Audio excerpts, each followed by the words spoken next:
Hello everyone, welcome back to my channel. I'm Katie, the Introverted Reader, and today's video is going to be a book haul. I have about 1, 2, 3, 4, 5, 6, 7, about eight books here to show you, but I'm going to set them down first of all because we all know, children, it is important to stay hydrated, so let's hydrate.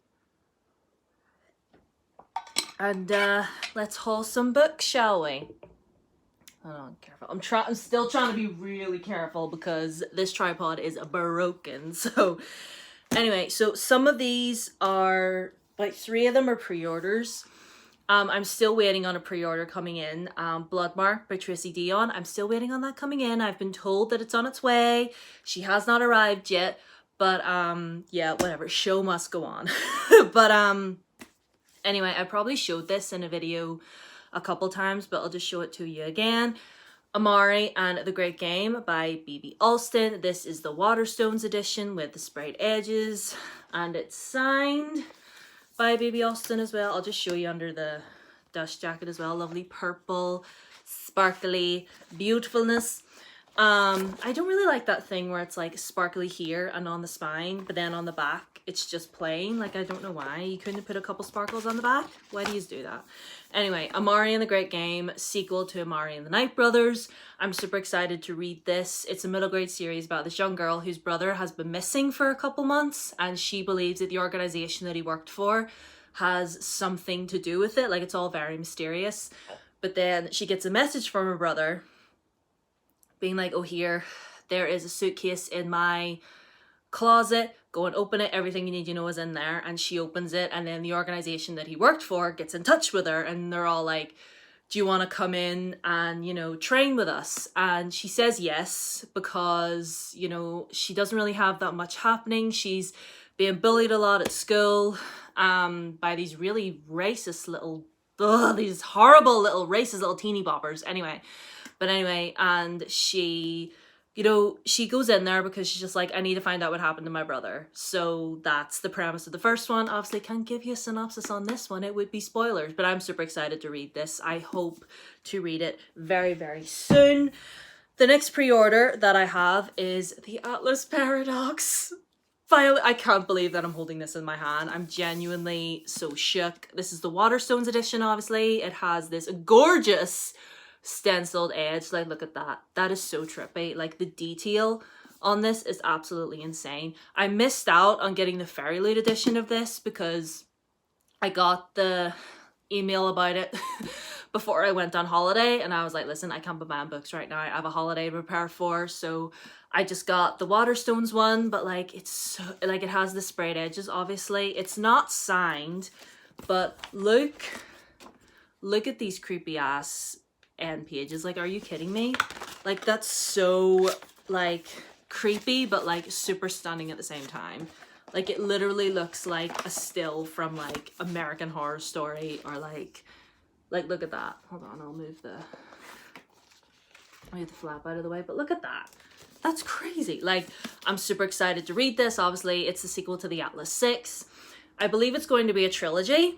But the Atlas 6, basically, these 6 random individuals are handpicked to join this secret society because each of them has different sort of abilities, and then they think they're going to go in there to be trained and to learn more about their skills, but it's not all what it seems. It's not all what it seems. And I love the first, I mean, I liked the first one well enough. The characters I couldn't really gel with, but I thought the plot was fantastic, and I love the setting, so I'm super excited to dive back into this world with this one.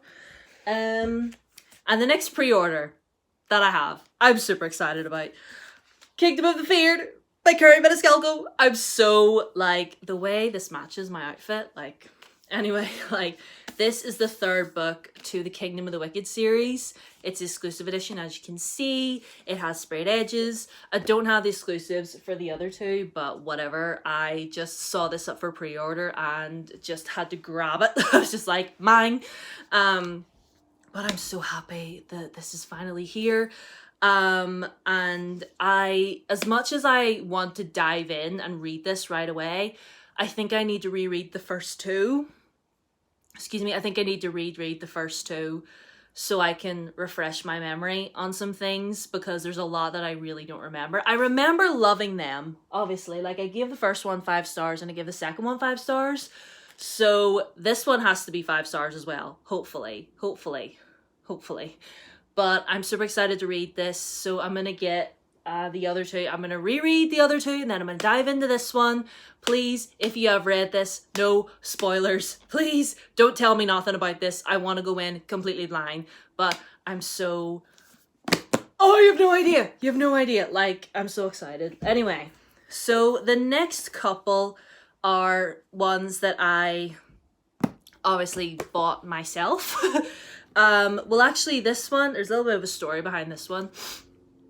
Sorry, my nose is itchy. The Lost Girl King by Catherine Doyle. Now, I actually got this in Manchester Airport when I was on my way home. What is my nose? I am so itchy. Like, am I gonna have a fight with someone? Like, why is my nose so itchy? Anyway, I'm trying not to, like, be... Okay. So, a little bit of a story behind this one. I got this in Manchester Airport in a W.H. Smith, which I literally only ever see W.H. Smiths in airports. Like, anybody else? Like, do you ever actually see one of them out in the wild? Because I certainly don't. But anyway, so sitting in Manchester Airport, I'm greasy, I'm tired, I'm disgusting from traveling. All I want to do is get back home, and we had a little bit of time before we had to board. Anyway, long story short, my mom was like, why don't you go buy yourself a book? And at first I said no, because like I said, I was just too tired, and I was like, I just want to sit here, take my anti-sickness tablet, and get on the damn plane. But then my mom was like, well, you need to go and get water anyway, so why don't you just buy yourself a book? Because she wanted me to have like a souvenir. And I know what you're thinking, why didn't you just say yes? Because like I said, I was really tired and I couldn't be bothered. But anyway, so I went in, and at first I couldn't see anything. Like, couldn't see anything that was piquing my interest. And I turned around and I saw these middle grade books, and I saw this, and I recognized Catherine Doyle's name. So I was just like, she was one of the co-authors for Twin Crowns, and I really love that book. So I randomly grabbed this, and it's basically about these two siblings. Amy and Liam have been packed off to Grant's house in the west of Ireland for the summer. On the hunt for adventure, they stumble across a waterfall between worlds, the entrance to the land of eternal youth. So, don't know what to expect from this, but obviously I need to read more middle grade. I would love, I would like to support more Irish authors. I feel like I don't read enough of them. So, yeah, I'm super excited to read this, and I'm glad my mom persuaded me to buy it, even though I was a grumpy drawers, and, like, I was not having it in that airport, I'll tell you that. But I'm glad I got it. Little souvenir from my travels. Anyway, the next one that I got, I wasn't too sure whether or not I wanted to get this, because I was like, it's just a little extra thing. Like, what does it matter? But I got the Heartstopper yearbook. Now, you're probably thinking, why didn't you? Like, see, to be honest, I thought about getting it. Like, whenever Alice was been announced that they were putting it out, I was sitting thinking, oh yeah, I'll totally buy it. But then I was just like, it's just a little extra thing. And Waterstones was selling it for way too expensive. Like, I was like, nah, ma'am. But then I found it in Asda. Because, I was down there getting some food, as one does, sometimes as an adult you have to do that. And I spotted it in Asda for less than a tenner. And it was like, this was the only one left sitting there. It was just sitting there on its own in amongst all the HP sauce and Diary of a Wimpy Kid. It was just sitting in there. And I was just like, it's a sign. And I was just like, do you know what? Whatever. So I grabbed it, and now I have it. And it's like, I don't even know all what's in here. It's like all character profiles. There's cute photos. And I think there's like a little Tara and Darcy comic book, well, like a short little comic at the back of this. So I'm happy to own it. Did I need to buy it? No. But did I anyway, because I'm trash? Yeah. Like, I say the same whenever I look at the Netflix tie-in edition of Volume 1. I didn't plan on buying that because I was like, it's just Volume 1, again, with a different cover. Like, I don't need it.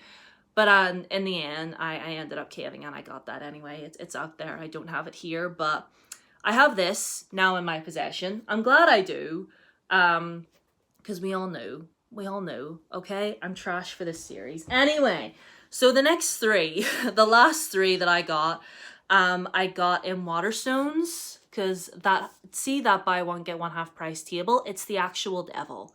It's the full devil. And as well, my loyalty card was full. So I was like, well, I may as well, because it's buy one get one half price, and I may as well get, save a bit of money. So I got 3 books. I have a problem. Anyway, I got Dragon Destiny by Katie and Kevin Zhang. Katie Zhang is also one of the co-authors for Twin Crowns, although I think she goes by her full name Catherine on there. But this is like the 5th book to the Dragon Mountain series, which I have not read. I have them all out there now. So clearly that means that I need to get my act together and just read it. I need to binge the whole series. I do. And if I do, would you like me to vlog my experience doing that? Let me know, because I will gladly do that. It might not happen this side of Christmas though. You might have to wait till next year, because I have too much going on. But yeah, I have this. It's the exclusive with a sprayed edge. None of the other ones I have a sprayed edge, but this one does. It's really pretty. It's like dragon scales. But I need to get back together and read this series now, don't I? I didn't even look at the back to tell what it was about. The next 2 were kind of random, but I kind of wanted to get them anyway. Well, this one I really wanted to get, She Who Became the Sun by Shelley Parker Chan. I had seen this floating about, and I love the cover. This cover is absolutely stunning. But this had been on my radar for a minute, and all I know, it just says, on the back, apparently there's this boy who is destined to be one of the greatest warriors, but then he dies, and then his sister basically steals his identity and goes out to war. Is that it? Yeah, hold on. Desperate to survive, the girl steals her brother's identity to enter a monastery. There Zhu learns to be ruthless to avoid her fated death, but when her sanctuary is destroyed by war, Zhu is cast back into the world. To stay alive, she must claim her brother's great destiny as her own and rise as high as she can dream. So I don't know that much about it, but I shall read it, and I shall tell you once I've read. Well, I'll tell it. Obviously, I'll have more once I've read it. But this might be a book club pick in the future. Maybe. Yes. And the last one, you might roll your eyes whenever I show you this. And to be honest, I had no real intention of getting a physical copy of this book. I was just like, I'll get it on my Kindle, because I had read a previous book by this author on my Kindle, and I did get the physical copy of said book that I read before, because I plan on rereading it. Anyway, but I'll just skip over and tell you what it is. The American Roommate Experiment by Elena Armas. Obviously, she is the author of The Spanish Love Deception. I read that last year, I think. Yeah, last year, around this time last year, actually, which is scary to think about, because we were getting all the work done in the house, and I wasn't even living in my house for like a good month or so. But anyway, not open that door. But I planned on reading this, but I was just like, I don't think I'll get a physical copy. I'll just get it on my Kindle and read it that way. But then I saw it in Waterstones on that damn half price table, and I was like, do you know what? I may as well. So it's kind of the sequel to The Spanish Love Deception, but it focuses on the main character from that book's best friend. Like in The Spanish Love Deception, our main character has this best friend that she works with in the office, and she has a crush, I think, on one of, hold on, what is our main character? Oh yeah, Lena. She has a crush on Lena's brother, I think. No, her cousin. And they somehow end up living in an apartment together, I think. To make matter, hold on. Rosie Graham has a problem. I'll just read out what it says. Rosie Graham has a problem, don't we all? A few, actually. First, she quit her well-paid job to focus on her secret career as a romance writer, only to enter a creative slump. Then the ceiling of her New York apartment falls in. To make matters worse, when she heads to her best friend's apartment, she finds that Lena has already lent the studio to her cousin Lucas, who Rosie has been, for a lack of a better word, stalking on Instagram. When Lucas suggests that they share the small space, Rosie discovers that he strolls around the place in a towel, has a distracting grin, an irresistible accent, and cooks meals that are just as tempting. Then he learns about Rosie's writer's block and poses an outrageous idea. He'll take her on a series of experimental dates to reignite her literary muse. This shouldn't be a problem because Lucas's stay in New York also has a deadline, but she might find it hard to write now the research is much more fun. Interesting. It kind of reminds me of another romance book I've seen floating about. I haven't read it, but like, what's it called? Like The Flat Share or something to that degree. But anyway, I'm gonna read this. I'm gonna give it a shot because I actually, contrary to like this unpopular opinion, but I really, really enjoyed The Spanish Love Deception. Like, I did. Like, is it super corny? Yeah. Is it really annoying when the writer emphasizes how big Aaron Blackford is? Yes, it is, very much so. But did I care about all of that? No, I didn't give a shit because I was just like, I don't care. I'm having fun reading this book. I'm enjoying myself. And that is what I'm going to do with this one. Because isn't that what reading is, people? Isn't that what reading is? Don't we read for fun? Don't we read to be entertained? Like, am I sitting here reading this hoping it's going to be a literary masterpiece? No, I'm reading it because... I don't know. I'm reading it because I fucking well want to. But anyway, that is a rant for another time, people. But anyway, these are all the books that I have hauled today. Hold on, I'll turn them around nicely so you can... Hold on, I'll set them up nicely here for yous. That's how much I love yous. Okay. Hold on, get Amari and the Night Brothers up here. There we go. Stack them up nicely for you. See, there we go. Those are all the books that I am hauling for you today. Have you read any of these? Like, have any of you read She Who Became the Sun? Do you think I will enjoy it? Again, but no spoilers. No spoilers in the comments, please. But anyway, those are all the books that I'm in haul for you today. I hope you're having a good day. Hope you're having a good evening or whatever time it is that you happen to be watching this in, or whatever day it is you happen to be watching it in. Hope you're well. Hope you're hydrated, and yeah, have a good one. Have a good time. And yes, socials down below as always. Subscribe if you're new. Ring the bell, and I'll see you next week because I'm working on Saturday. So I shall see you next week. Bye!